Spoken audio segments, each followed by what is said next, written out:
Maganda umaga mga kabay. So meron po akong approved estimate dito mga kabay. Ayan.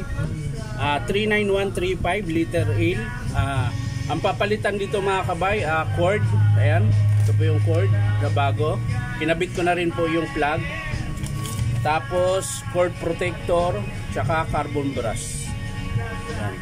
1, 2, 3. So yan lang po ang kakabit natin dito sa estimate natin na DWE 8200S. So tara mga kabay, samahan nyo po ako. So yan mga kabay, nakabit ko na po yung cord protector niya mga kabay. At syempre yung cord clamp, ayan. So ilalagay na natin yung wire mga kabay. Ayan. Lagyan natin ng electrical tape.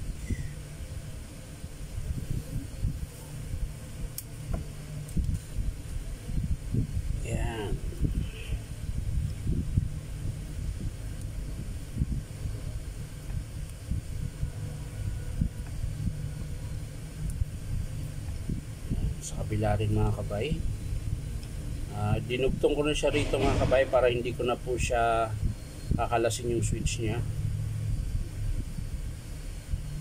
Ayan. Kasi kung tatanggalin ko pa yun, matrabaho na po mga kabay, kaya ito na lang. Medyo marami-rami po yung repair ko ngayon mga kabay. 1, 2, 3, 4, 4 po yung approve ko. Tsaka may repair akong 1, 2, 3, 4, 5, 6, 7, 8 8 asyam 1, 2, 3, 4, 5, 6 8 lang pala. So yan mga kabay, okay na po. So lalagay lang natin ng maayos yung wire. Ayan.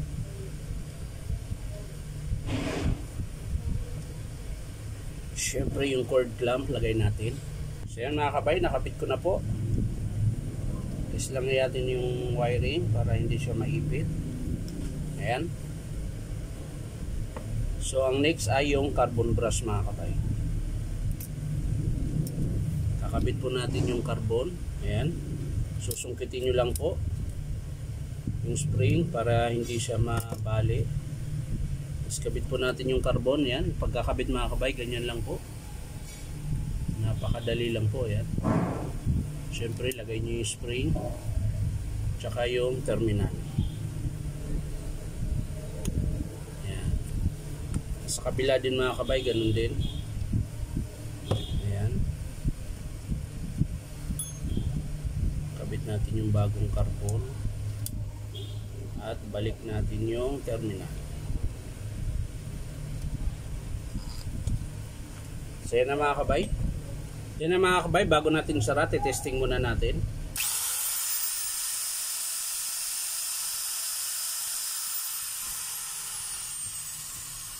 Ayan mga kabay, sasara na po natin. Sasara na po natin mga kabay.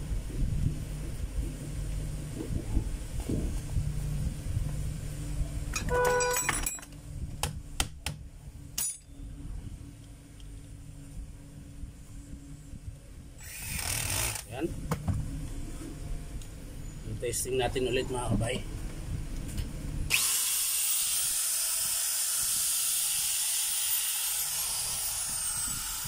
So ito lang po mga kabay ang pinalitan natin sa grinder na to.